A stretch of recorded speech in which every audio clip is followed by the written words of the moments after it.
Oke, pada kesempatan kali ini kakak akan menjelaskan tentang bagaimana sih cara menghitung nilai entalpi dari data percobaan reaksi menggunakan alat kalorimeter ya.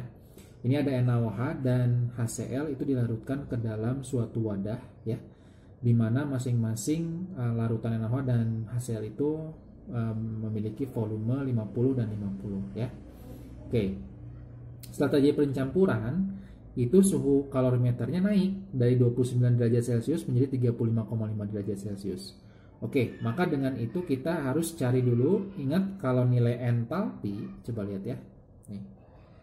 Nilai entalpi itu delta H itu sama dengan nilai Q dibagi mol zat. Ingat ya. Oke. Nah, sekarang berarti kita harus cari dulu nilai Q-nya. Nah, oke, nilai Q-nya kita bisa cari di sini. Oke ya. Nilai Q itu sama dengan massa air kali kalor jenis airnya dikali perubahan suhu airnya berapa setelah terjadi pencampuran zat. Ya. Nah, massa air itu kita tahu ya, kita ingat kalau misalkan massa jenis air itu kan 1 gram per mililiter. Nah, artinya apa? Berarti kalau kita punya 100 ml air, itu sama dengan 100 gram air. Ingat ya? Oke, berarti ini massa airnya, dari mana 100? Karena 50 ditambah 50 sama dengan 100 ya. Oke, kita tulis 100 gram dikali. Nah, kalau jenis airnya itu udah diketahui ya, kalau jenis larutan atau kalau jenis airnya itu sama dengan 4,2 Joule per gram derajat Celcius. Oke. Lanjut lagi, ini dikali 35,5. Nah, ini delta T-nya perubahannya dari 29 menjadi 35,5. Jadi dikurangin aja. Kurangi 29. Nah, ini hasilnya di sini. Nah, ini karena udah derajat Celcius, si satuan kalor jenisnya, karena ini udah diketahui derajat Celcius, jadi kita nggak usah rubah ke Kelvin ya. Oke. Sama dengan, oke, kita hitung 100 kali 4,2 dikali 35,5 ya. Jadi 100 kali 4,2 sekitar berapa ini hasilnya? Oke, kita tulis 100. Ini coret ya gramnya. Ini coret gramnya. Dan derajat Celcius kan ini hasil derajat Celcius, ini kan ada derajat Celcius, kita coret. Nah, dikali 4,2 dikali 35,5 kurangi 29 itu sekitar berapa? Perubahannya 6,5 ya. Nah, ini kan karena ininya sisanya Joule, berarti ini tinggal kalian giniin Joule. Nah, nanti hasilnya berapa di sini? Ya, 100 kali 4,2 dikali 6,5 Joule. Oke. Oke, dari hasil hitung-hitungan kita tahu hasilnya itu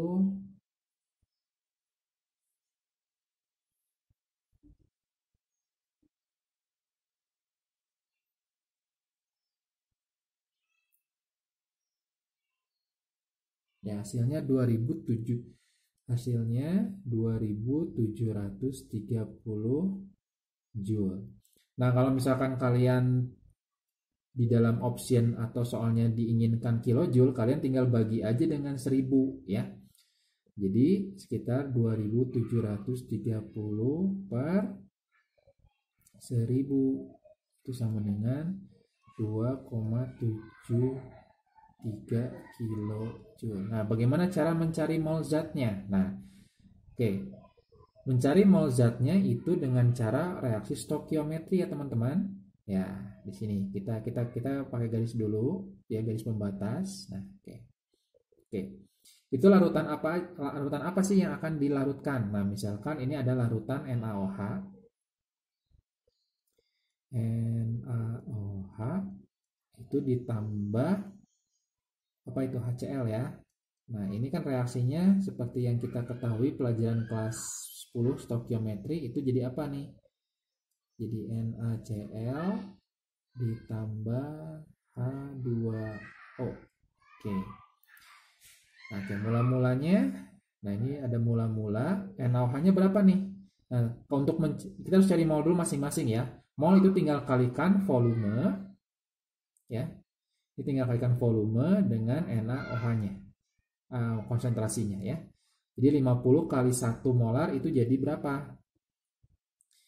Nah, karena itunya mililiter, berarti jadi tinggal, jadi gini, 50 mililiter kali 1 molar. Nah, itu hasilnya itu 50 milimol. Kenapa milimol? Karena mililiter.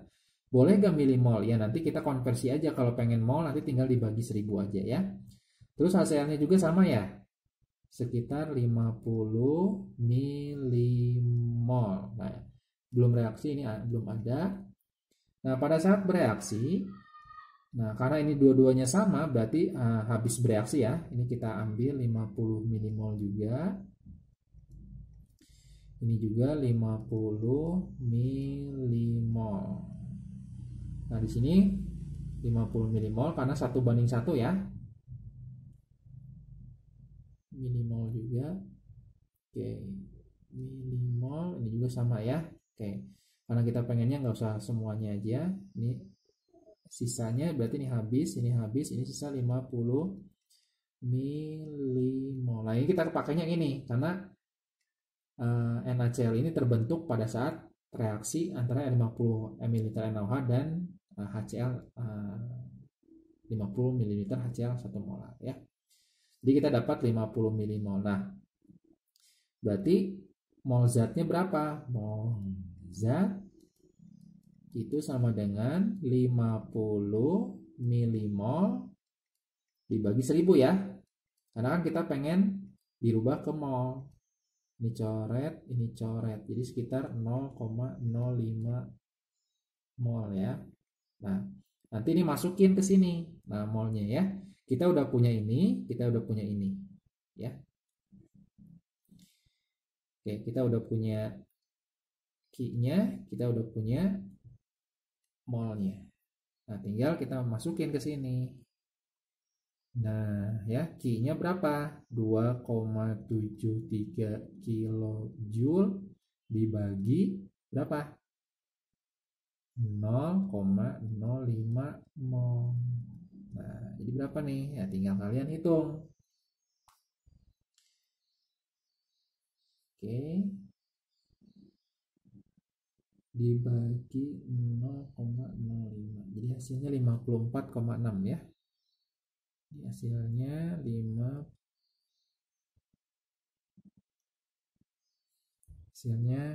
54,6 kilojoule. Oke, sebentar.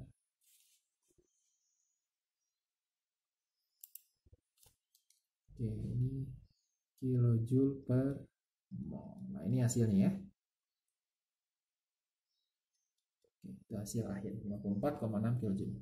Oke, mencari nilai entalpi dari data nilai entalpi pembentukan ya. Dari data dan pembentukan. Nah, reaksi yang kita pengen, reaksi yang diminta itu adalah reaksi pembakaran gas CH4 ya. CH4 itu gas metana. Itu dibakar menghasilkan karbon dioksida dan uap air ya, menurut sesuai persamaan reaksi ini. Nah, untuk mengerjakan reaksi ini kita harus tahu dulu rumusnya ya. Rumusnya itu kita tahu kemarin kita tahu bahwa rumus nilai mencari entalpi itu adalah delta H. Oke. Itu sama dengan apa? Delta H total, delta HF sebelah atau produk itu ada di sebelah kanan ya, dikurangi delta HF reaktan. Oke ya. Nah, kalau produk itu ada di sebelah kanan tanda panah. Nah, ini kanan ya. Kalau delta HF reaktan itu ada di sebelah kiri tanda panah di soal ya, di persamaan reaksinya. sorry. Nah, oke, kita ulang ya. Di sini sebelah kiri. Oke, kita lanjut ke sini. Nah, sebelum kita kerjakan, kita pastikan ini sudah dalam keadaan setara.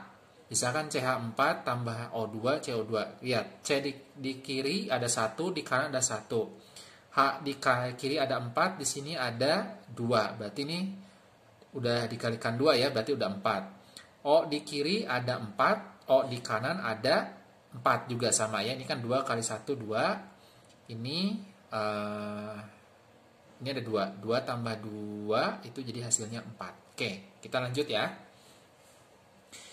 Kita lanjut. Nah, di sini kita cari delta HF masing-masing. Nah, oke ya. Kita langsung lanjut. Delta H sama dengan, nah, coba kita lihat. Ini ada CH4. Di sini dulu, sebelah kanan ya. Di CO2 itu ada berapa jumlahnya, ada berapa koefisiennya? Dari sini cuma ada, nggak ada apa-apa, cuma ada mungkin ini dianggapnya 1 ya.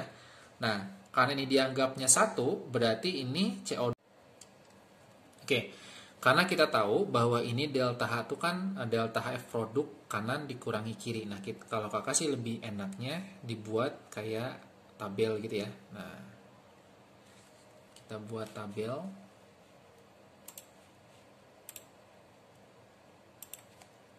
Nah, kita buat tabel ya. Kita buat tabel gini. Nah, oke. Yang sebelah sini menunjukkan kanan tanda panah, reaksi zat-zat yang berada di kanan tanda panah. Yang sebelah sini kiri tanda panah. Oke.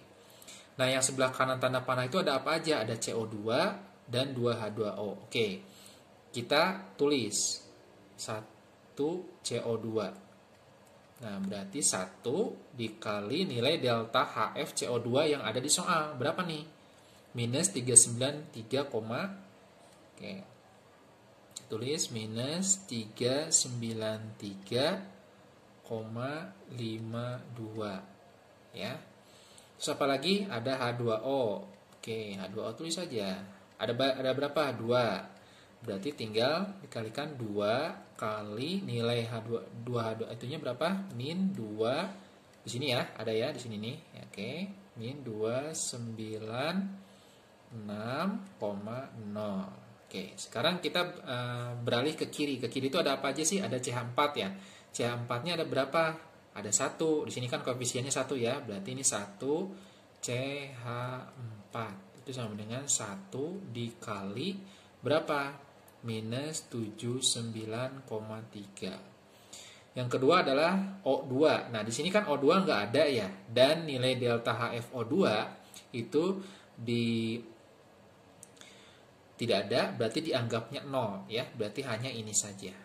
Oke, ya. Berarti nanti tinggal kita jumlahkan masing-masing ruas. Di sini ada berapa nih? Karena 1 kali minus 79,3, berarti ini hasilnya berapa nih delta HF-nya?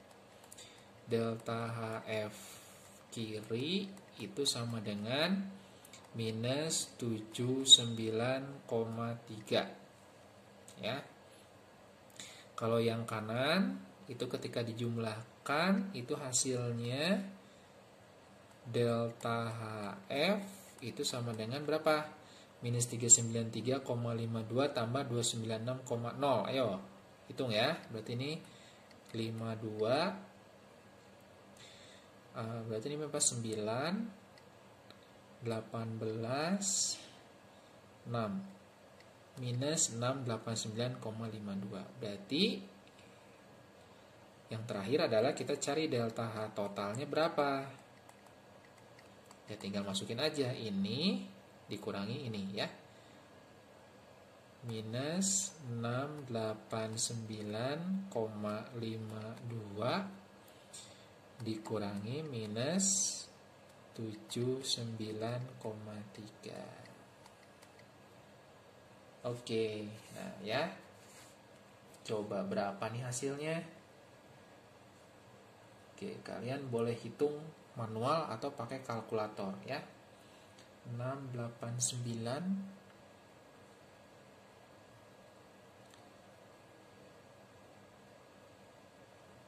Nah, hasilnya yaitu minus 610,2 kilojoule. Oke, gampang ya. Oke, biar lebih paham dan mudah untuk kalian harus mengulang-ulang latihan ini ya, biar kalian ingat. Oke, sampai ketemu di video kakak selanjutnya. Jangan lupa klik subscribe dan bunyikan loncengnya agar Kongko Channel selalu berkembang ya. Oke.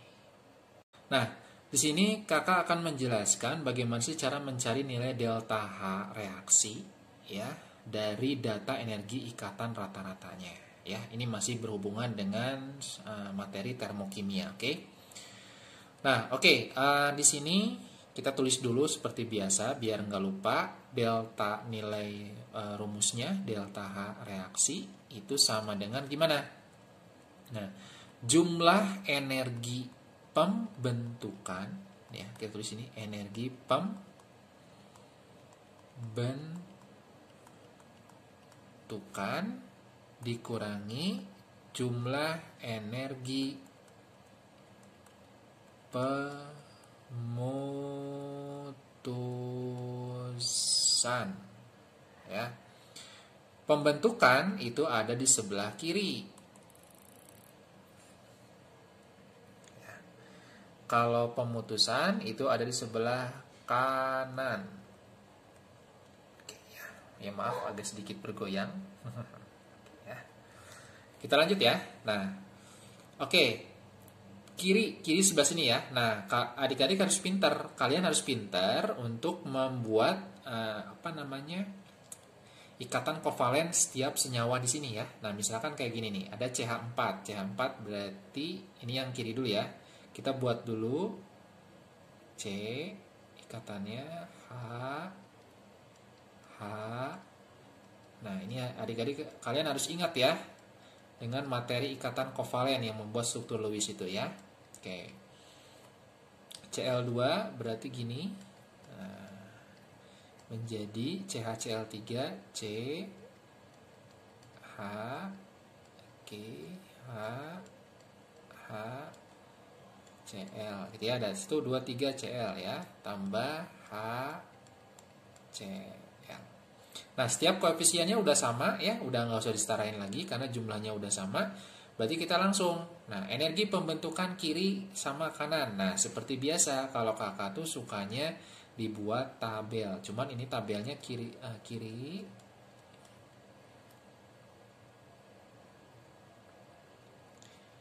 Yang ini kiri, yang ini kanan ya. Oke, yang kanan coba.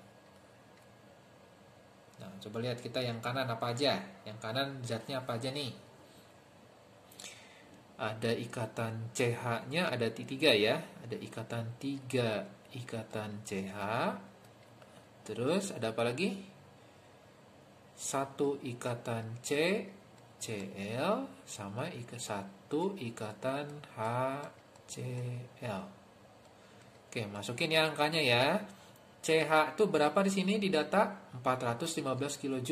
Oke, pintar. 3 berarti karena ada 3 ya, jumlah ikatannya berarti 3 kali 415. CCl itu ada berapa? 1 ya, berarti 1 kali 328. HCl berarti ada 1 juga, berarti 1 kali 431. Nah, berarti hasilnya berapa nih? Oke, yuk. Dihitung. 415 dikali 3. Hasilnya 1245. Ini 320. Nah, yang di sebelah kiri itu ada CH-nya ada 4 ya. Oke, berarti ini tinggal kamu masukin 4 ikatan CH. Berarti tinggal 4 kali berapa nih? CH itu 415 ya. 415. Nah, yang satu lagi ada CL. 1 ya, ikatan CL-nya ada 1, berarti 1 kali CL CL. Itu ada 1 kali 328. Nah, nanti tinggal hasilnya berapa ya? 4 kali 4, 19 berapa? 1 kali 328 berapa? Oke.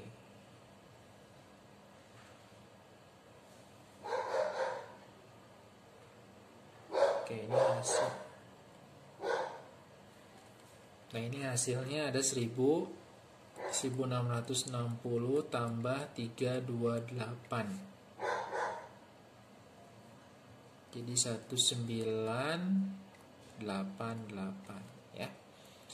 Nah, oke, jadi delta H-nya kiri kurangi kanan ya. Berarti sama dengan 1988 kurangi 2004 ya.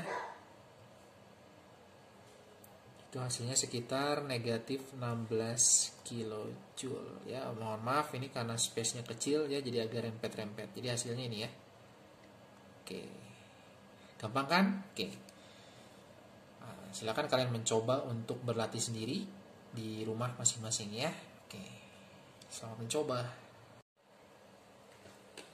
Oke, kembali lagi bersama Kongkow Channel ya. Oke, di sini kakak akan menjelaskan menghitung delta H reaksi, nilai entalpi itu berdasarkan hukum Hess ya. Kalau hukum Hess itu biasanya soalnya itu dalam bentuk kayak diagram-diagram kayak gitu ya.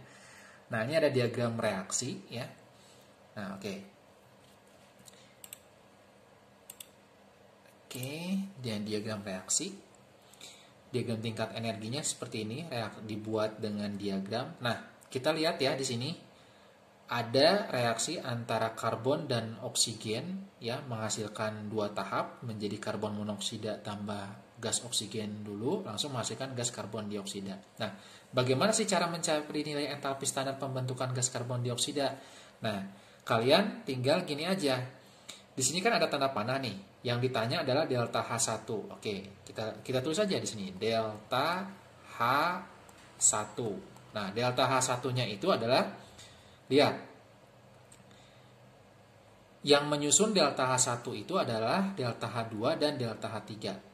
Antara delta H2 dan delta H3 itu memiliki tanda panah yang sama arahnya. Nah, kalau sama arahnya, kalian tinggal tulis delta H2. Nah, kalau arahnya sama berarti ditambah. Kalau arahnya berbeda dikurang. Nah, karena di soal ini arahnya sama, berarti tinggal ditambah saja. Nah, ya. Berapa sih nilai delta H2-nya? Nah, nilai delta H2-nya itu sekitar negatif 222 kilojoule. Nah, yang delta H3-nya berapa? Negatif 566 kilojoule. Kurungin, ini kurungin. Nah, ini nanti hasilnya berapa? Nah, tinggal kalian bisa hitung manual atau hitung secara pakai kalkulator ya. Oke, ini hasilnya sekitar negatif 788 kilojoule. Oke, ya seperti itu. Nanti kalian bisa coba sendiri dengan soal yang berbeda ya. Oke, masih di menghitung entalpi reaksi menggunakan siklus Hess atau hukum Hess ya. Kita lihat di sini ada diagram lagi ya.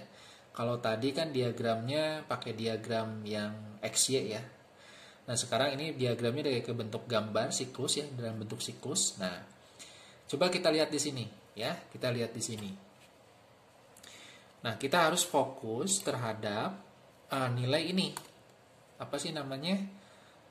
Delta H1-nya. Kita mau cari biasa ya delta H1 tadi. Seperti biasa delta H1. Nah, delta H1 ini hanya simbol ya. Kalian mungkin nanti menemukan delta H2 atau delta H3 ya. Jadi jangan terpaku kenapa delta H1, kenapa delta H2 ya. Itu hanya simbol aja ya. Nah, kita mau mencari reaksinya seperti ini ya. Melewati siklus seperti ini ya. Nah, kalau misalkan lihat ini tanda panah ini sama ya dengan tanda panah yang di sini ya. Searah ya. Oke. Langsung berarti kita sama ya dengan cara menjumlahkan ya. Delta H2 ditambah delta H3. Nah, itu hasilnya menjadi negatif 222 kJ ditambah negatif 566 kJ. Nah, nanti ini hasilnya sekitar sama kayak tadi ya, ditambah itu nilainya negatif 788 kJ ya. Oke ya, jadi kalian jangan bingung walaupun berbeda gambar tapi tetap dia hasilnya bakal akan sama ya. Prinsipnya gitu ya. Kalau tanda panahnya sama berarti itu ditambah, kalau tanda panahnya berlawanan berarti dikurang. Oke, sampai ketemu di video selanjutnya ya.